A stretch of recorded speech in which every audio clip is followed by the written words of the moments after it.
আসসালামু আলাইকুম। আজকে আমরা দেখব এই আঙ্কেলের মাছ কাটা। তিনি প্রায় 40 বছর যাবৎ মাছ কাটতেছেন এখানে। তার মাছ কাটার দক্ষতা অনেকটাই ভালো এবং অনেকটাই সুন্দর।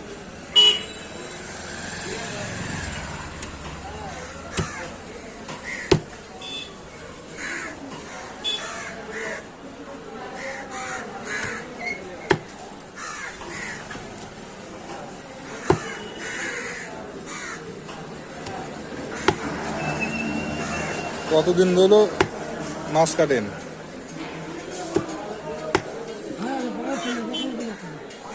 40 বছর।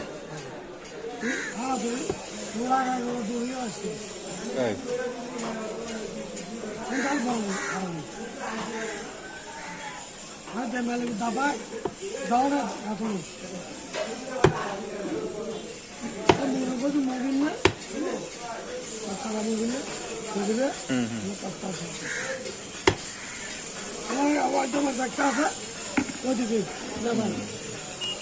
এটা আলাদা আলাদা দেন? আমার সাথে